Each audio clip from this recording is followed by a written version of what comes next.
embracing our shadow selves.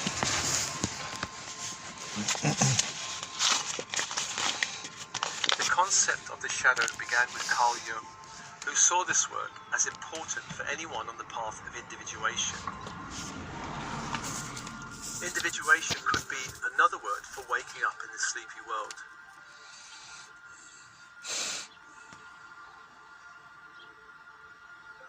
Carl Jung saw the shadow as containing both light and dark energies. What this means is the shadow contains not just seemingly destructive aspects of the personality, but also potential creative and powerful gifts and capabilities also.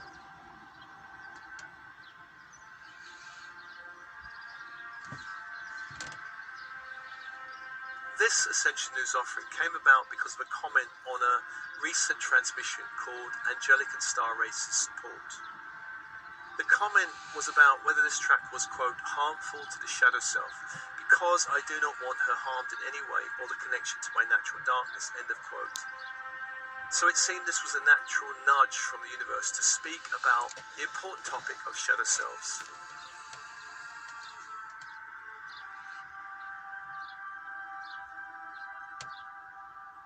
The Strange Case of Dr. Jekyll and Mr. Hyde is a story written by Robert Louis Stevenson as a classic that in some ways appears to be the archetypal shadow story.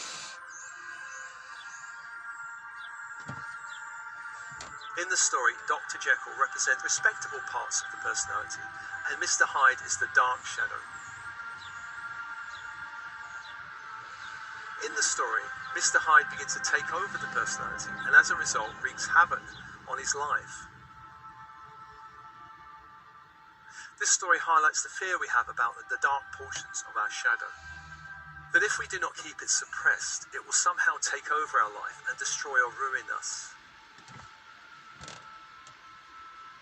And this kind of connection is very Freudian, because Freud believed the unconscious mind was a repository for socially unaccepted ideas, wishes, desires, traumatic memories, painful emotions that needed to be put out of mind by the mechanism of psychological repression.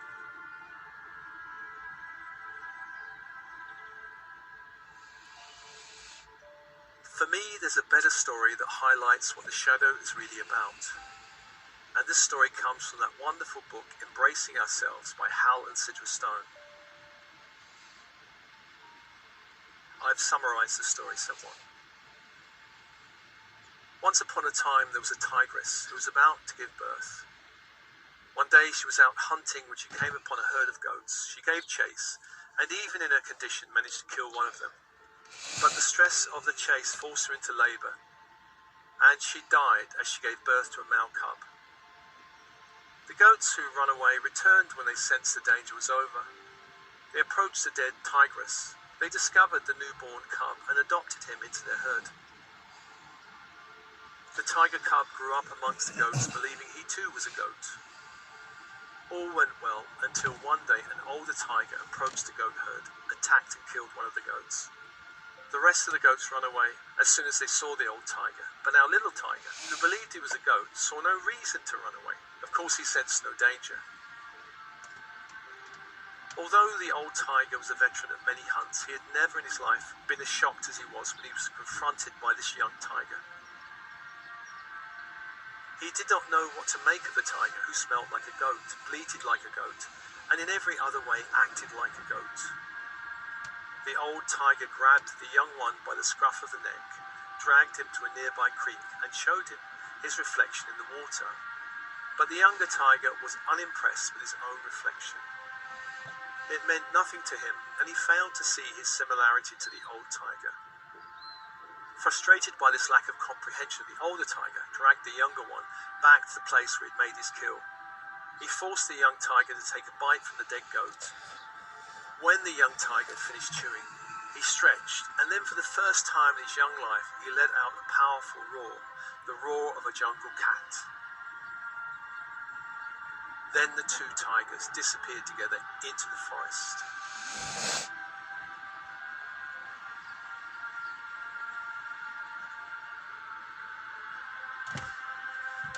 This story highlights the problem where our nature, like that of the young tiger, is raised in a culture or family to think, feel, see and behave like there's something other, like a goat.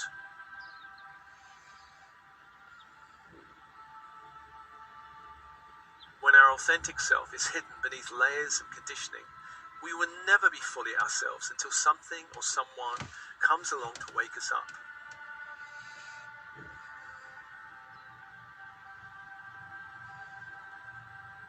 Our shadow selves are not dark, evil or dangerous. They are parts of us that were not welcomed in the reality we were growing up in, and so we learned to ditch them.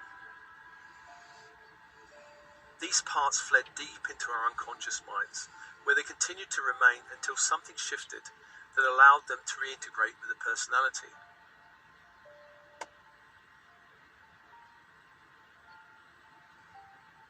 The shadow is a container for all the aspects we have rejected while growing up. For instance, we may have been raised to be a good boy or girl and encouraged to be nice and pleasing. In such case, any hint of being too outspoken or loud or rebellious may well have been punished. At a certain point, this pleasing element became a primary self, and anything that ran counter to this way of being was rejected and lost over time. Another example would be if you were raised in a very pushy family or ambitious family, where you were encouraged to achieve, then being too laid back or chilled would have been labelled as lazy, and therefore achieving became a primary way of being. Perhaps you grew up in a critical family, and you learned to survive by being critical and judgmental back. Being too caring or loving would not really have been that safe or welcomed in the family, and would have been rejected and sent away as a shadow self. Shadow selves are disowned because they're rejected. They may be even considered dangerous. We can grow up afraid of our perceived darkness, wildness, or weirdness. We can also grow up afraid of our light, our gifts, our radiance. In my family, proper and normal were the values pushed, and anything weird was frowned upon. I disowned my inner weirdness for many years, and it caused great depression and unhappiness until I started liberating myself.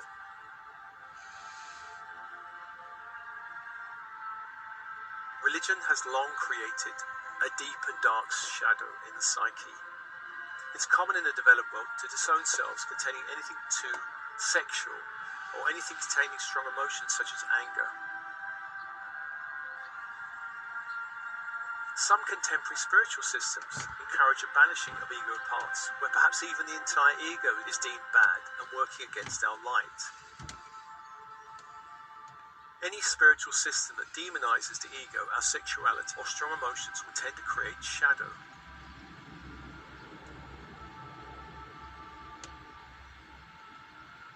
Any personality trait or impulse that elicited punishment or criticism would lead us to repress them. Some cultures, such as America or Britain, encourage being nice and independent and achieving. Other cultures, such as a Middle Eastern country, may not encourage independence, free thinking in the same way. Rather, they tend to encourage putting the family before everything else. This is how culture shapes our personality and shadow selves.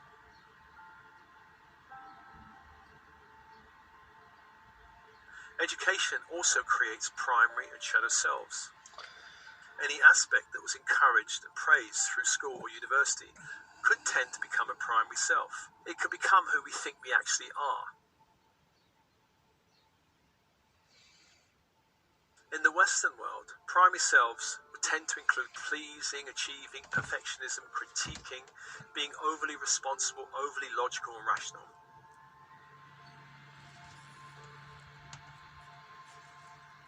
As adults, we may be encouraged to disown our inner child, our inner adolescent, our rebel, our hippie, our dropout, our lounge lizard, our messy creative self, the loud self, and so on. We may also disown certain gifts such as the imaginative self, the intuitive self, the visionary self, the clairaudient self, and so on. It's hard to really generalize because everyone's different and everyone's circumstances are different. And some individuals may become the lazy dropout, the lounge lizard for sure. As a general principle, Anything considered shameful, immoral, irrational, fearful, or taboo is tossed into the shadow. The shadow contains our gifts and talents because they're not wanted or valued in the family. And there's one example of a young woman who grew up in a family that valued academic achievement. They were very rational and heady. The daughter was not naturally academic. It was more heart-centered, emotional, and creative. This was not something the family encouraged or wanted. And when the young girl's art teacher came around saying that the daughter was exceptionally gifted in art, the parents rejected this and then strongly pushed their daughter to choose a more left-brain academic path. During this process, of course, she lost touch with her creative self. But later in life, when she began to wake up spiritually, she rejected the career path she was on. And her process was then to reclaim this creative self. And this is a path she's still on, since the force of rejection in her family was very strong.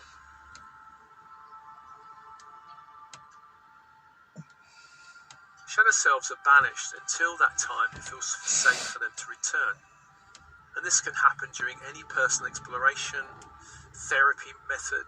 It can also happen when we begin to wake up spiritually.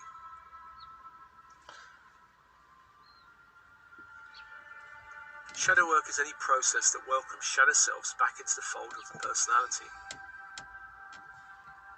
This is essentially the path to wholeness. It's also one way to shift up and upgrade the ego. We begin to make conscious that which has been only unconscious.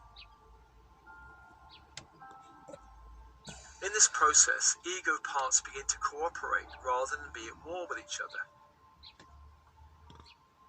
Shadow work is important because in order to change the world, we must change ourselves first. The more that individuals are called to look within, the more others will be encouraged to do the same. Many now are doing this work of inner transformation. The solution, I believe, to all the problems in the world exists within the realm of consciousness.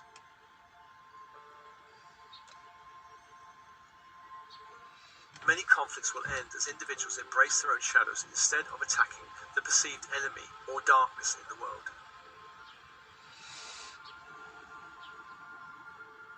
As we shift who we are being and becoming in the world, then we begin to light a candle for important qualities such as love, truth, integrity. As we do the work, we help to shift all those we come into contact with to a high consciousness. Shadow work is not for the faint of heart, it is for spiritual warriors. The gifts of this work are many, since along with the returning shadow parts comes many gifts and treasures. Shadow work can also allow for a greater sense of vitality, wholeness, and lost soul qualities. The work allows for a greater flexibility and fluidity in the overall personality, as the war between the good, so-called good, and bad selves end. This work requires a self-reflective mindset, the ability to reflect and observe our thoughts, feelings, and behaviors. Self-honesty and integrity are important because we need to be willing to see aspects of ourselves that we have judged as bad or unpleasant or even dangerous. Carl Jung once said, everything that irritates us about others can lead us to an understanding of ourselves. Signs of having shadow selves, hiding out in the unconscious, is judging others harshly. In magical circles, there's a saying that for every finger pointing in judgment at another, 3 fingers point back at the self. Similarly, being angry with another person or another group, whether that group is wealthy, poor, powerful, or a group of victims, or perhaps a certain sexual orientation or race, the world is our mirror, and where we are angry or judgmental or critical with anyone or anything external, this reflects an internal force that will not allow this energy to arise in any shape or form within ourselves.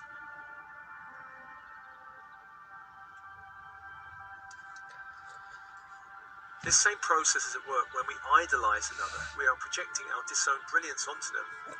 This is something that happens quite a bit with the celebrity scene, for example.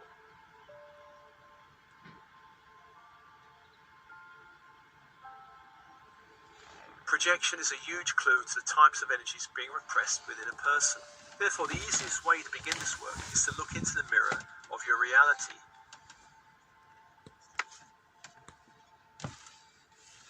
There in your reality are many reflections of both dark and light shadow. And let's do two simple exercises that begin to reveal the shadow selves. And this first exercise explores the dark shadow, whatever bothers you or makes you feel uncomfortable in another, which is likely to reflect a disowned part in yourself.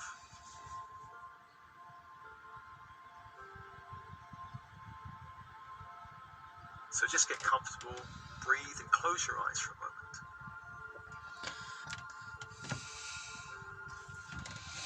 Bring to mind someone you judge or a group of people you judge.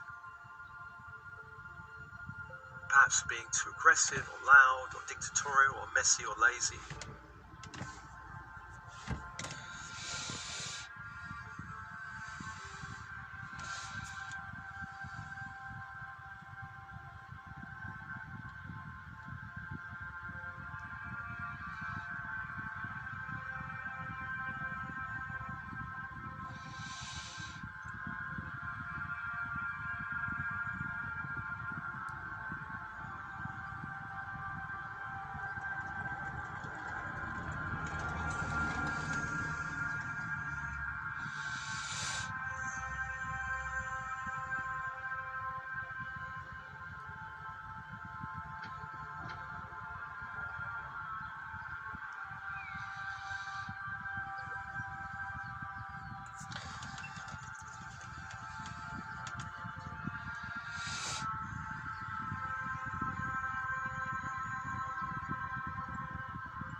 Notice how strongly you hold this judgment.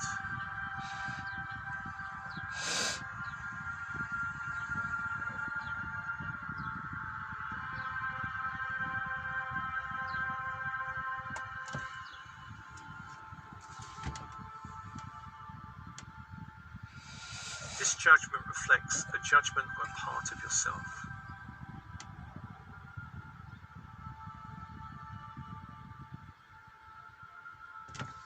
Part you have banished into your unconscious.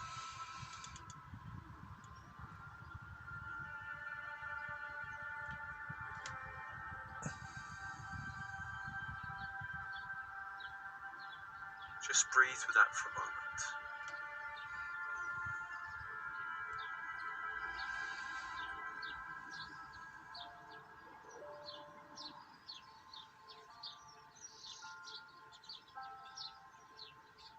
This judgment is a mirror for something happening in yourself, an aspect of yourself that needs to be reclaimed, brought back to wholeness.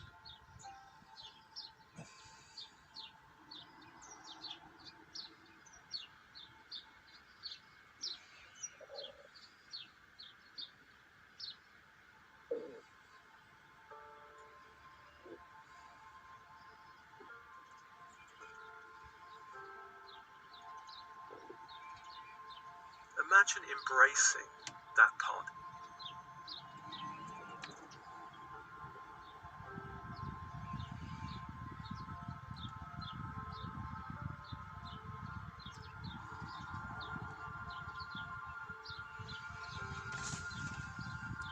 Every part has gifts. Even the most chaotic or messy had gifts, great gifts.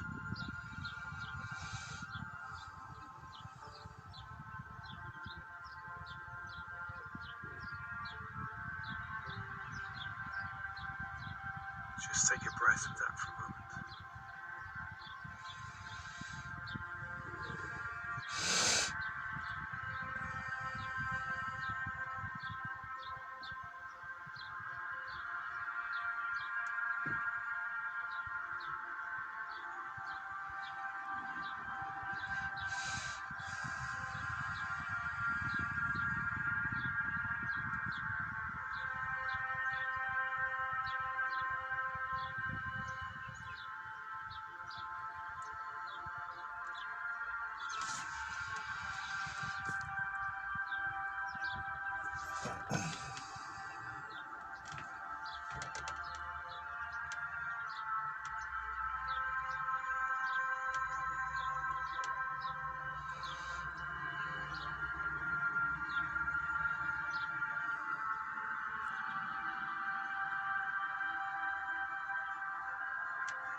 The second exercise explores the light shadow.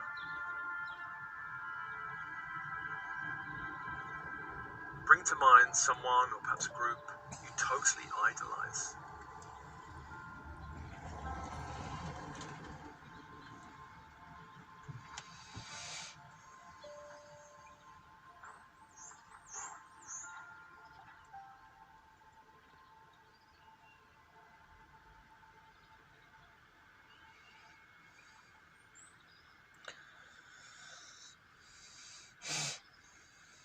But within this personal group, there are gifts and talents and abilities you totally admire or feel attracted to.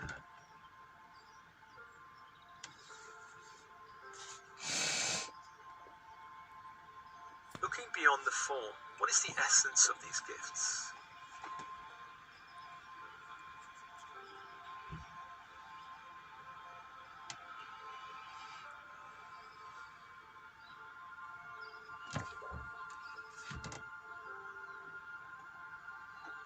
The person, for example, may be an actor, an author, a dancer, a painter, a singer. It may be someone you know. The form is not important. The important thing is the qualities you see in them. Perhaps they radiate the sense of creative self-expression or freedom, or charismatic charm, or masculinity or femininity, or love or sexuality. These are qualities that are repressed in yourself, seeking acknowledgement, acceptance, and conscious reintegration. Just breathe with that for a moment.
Two reflections, one light shadow, one dark shadow. Both sides are seeking reintegration in the greater self.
Just ask your higher self for assistance and your guides and angels for assistance in this process, to hold this energy, to begin to clear and cleanse it if it wants to return, to release anything that needs to go back to the light, so that you can reintegrate the jewels and precious gems of these parts.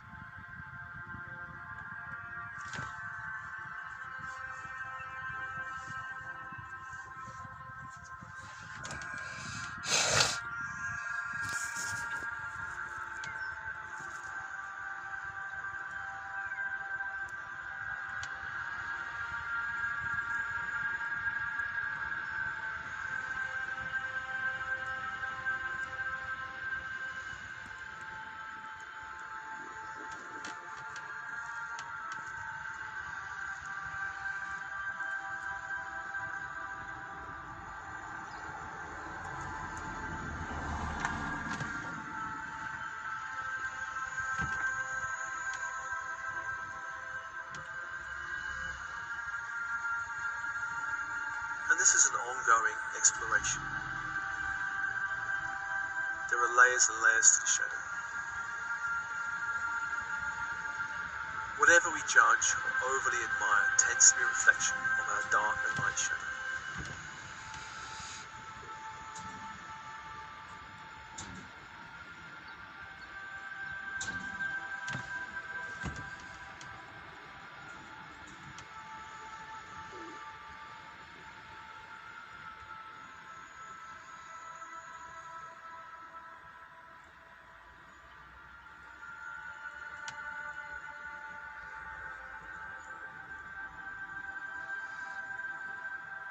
I do hope this brief offering is helpful in some way to you.